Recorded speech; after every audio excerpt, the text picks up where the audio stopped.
In this video, I'm going to look at a game I played a couple of Saturdays ago in a county match against Cambridgeshire in the Minor Counties quarter-final. The match was played at a neutral venue in Wanstead. I was on board 7. I had the black pieces and was up against Alexander Linton. My opponent started with e4 and I responded with c5, the Sicilian defence.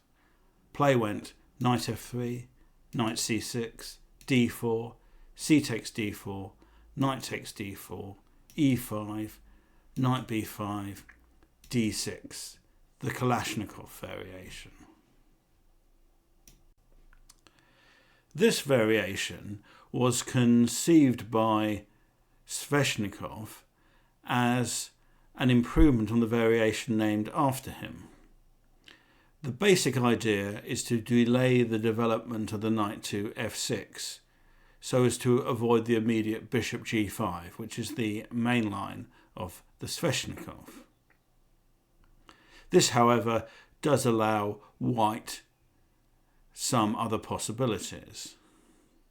Now, in this position, white's most popular choice is the simple developing move knight on 1 to c3, which allows black to transpose back into the Sveshnikov with knight f6, although black usually chooses something else. Instead of knight on 1 to c3, the move c4 is the most direct attempt to exploit the omission of the move knight f6. Here white aims for a kind of Maroczy bind structure, but the fact that black has played e5 gives it an unusual flavour, and this leads to tricky play for both sides. However, my opponent didn't choose one of these moves, but instead went for the rather rarer a4. Now, the main point of this variation is to prevent black from playing a quick a6 followed by b5. On the other hand, it's not a developing move and it weakens the b4 square. I responded with the natural knight f6, provoking knight on 1 to c3 by white, when after a6, knight a3 is forced, leaving the knight on a generally inferior square. I then followed up with bishop g4. This is a move that Danny King recommends in a number of different lines of the Kalashnikov. He dubs it the poke. The idea is to provoke some sort of concession out of white. If white plays f3, this weakens his dark squares, particularly on the king side. If white plays bishop e2, that allows a favourable exchange of bishops. And if white plays queen d2 or queen d3, that just leaves the queen on an inferior square. My opponent decided to go for the straightforward f3, when I retreated the bishop with bishop e6. This is the usual square for the bishop. And white developed his light squared bishop with bishop c4. Now, both sides' play was inaccurate over the next few moves. Here, black should have chosen rook c8, looking to generate immediate counterplay on the queen side, but instead he played bishop e7, which allowed white the possibility of knight d5, when the knight cannot easily be dislodged. If black had played rook c8 rather than bishop e7, knight e7 would be an option, but that is not the case here. So that's another reason why rook c8 is a better move than bishop e7. However, white didn't make use of this opportunity and instead just developed with bishop e3. Now, here black's most incisive move would be knight b4, threatening both rook c8 and d5 with good play. But instead, he went for the more pedestrian castles. Play now continued, queen d2, rook c8, and here white seemed to be considering castles long, but thought better of it because black is much better placed to attack on the queen side than white is to attack on the king side. So he chose the more sedate castles. And here black spotted a neat tactical possibility. Bishop takes c4, knight takes c4. And now white seems to be threatening knight b6, followed by knight on b to d5, dominating the d5 square. And so I think my opponent was a bit surprised that I chose to do this, but the point is that I now have the move knight d4. A neat tactic exploiting the weakening of the a7 g1 diagonal by f3. Now, here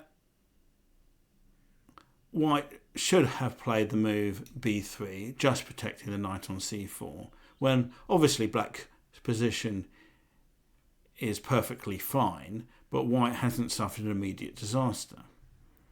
However, he played bishop takes d4, but after e takes d4, he realised that he had made a terrible miscalculation. The point is that after queen takes d4, black has d5, threatening both bishop c5, winning the queen, because the diagonal is now open on account of f3, and also d takes c4, winning a knight. And white cannot cope with both these threats. He could try knight e3, blocking up the a7 g1 diagonal to an extent, but then black can just play bishop c5, queen d2, the queen has to keep the knight on e3 defended, bishop takes e3, check, queen takes e3, d4, forking the queen and knight and just winning a piece. So this would have been, obviously totally hopeless for white. However, the problem is that if he doesn't take the pawn on d4, so if we go back to this position, he has to play something like knight e2, but then black just plays rook takes c4, grabbing the loose knight. Now, that's what happened in the game. Black is a piece up and just has to play carefully. White now played b3, forcing back the rook, rook c8, and took the pawn on d4, knight takes d4. Now, here black had a little bit of a think as to how to consolidate his position and realise his material advantage. He started with a multi-purpose move, g6. The immediate point of this is to prevent the knight from jumping to f5, where it will be useful support for a kingside attack. There is another longer term idea behind g6 as well, which is to manoeuvre the knight on f6 to a better square. So the knight will first go to h5, then back to g7, then to e6, where it will threaten to swap off the knight on d4. And if that knight moves, it can then go to the strong c5 square. Now, white's only hope here was really to go for a kingside attack, and his following moves can be seen in that light. Play went king h1, knight h5, g4, knight g7, rook a d1, knight e6. Black continues with his manoeuvre, and white naturally decides to avoid the exchange of knights with knight e2, and so black plays knight c5. This is a useful move as it discourages white from playing both f4 and b4. The point being that if white plays an immediate f4, then knight takes e4 is possible, and if white plays an immediate b4, then knight takes a4 is possible.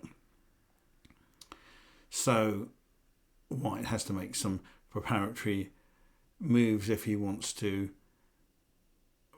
push on either flank. Play went knight c3, bishop f6. The bishop is brought to the long diagonal where it's much more actively placed. Knight d5, bishop g7. And on the whole, I think this regrouping has worked out well for black. Both his minor pieces are now actively placed. Admittedly, the white knight has made its way from d4 to d5, but although it does tie black down to an extent, it's still not certain exactly how white is going to develop his initiative further.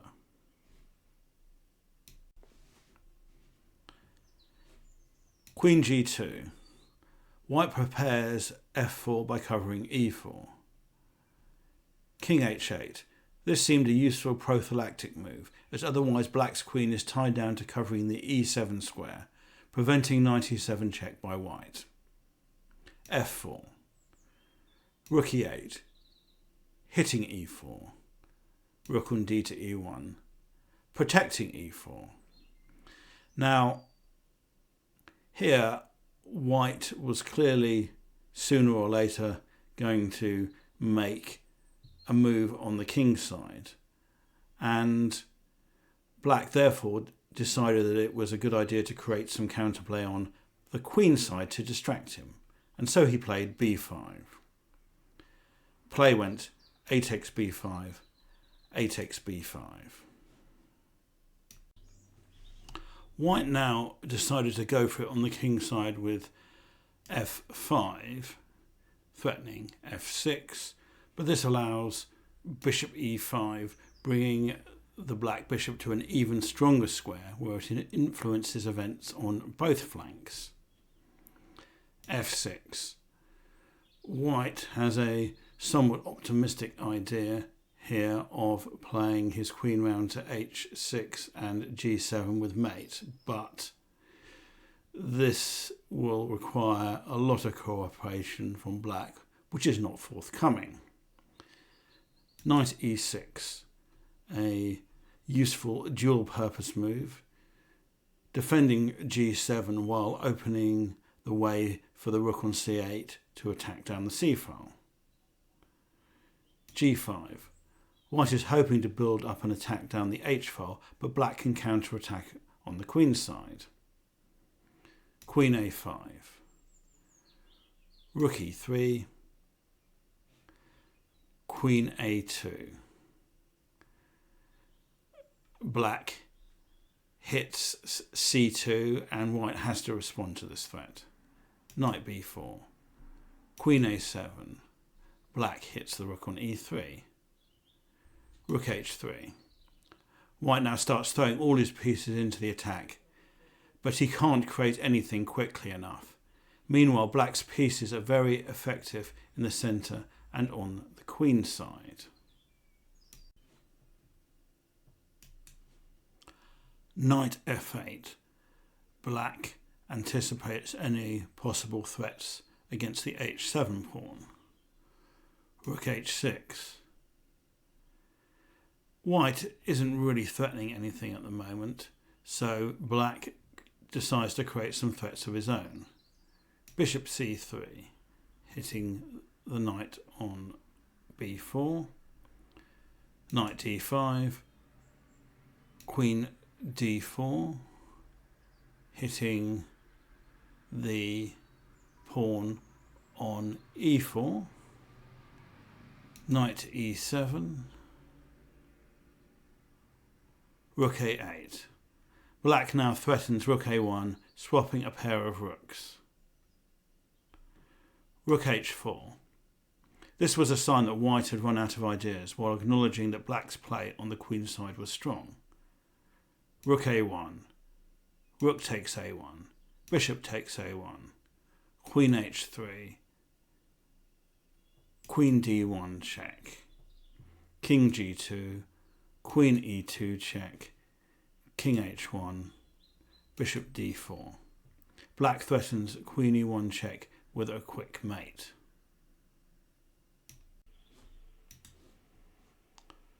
Rook f4. White is forced to abandon his kingside attack totally, but now his situation is hopeless. Rook a8.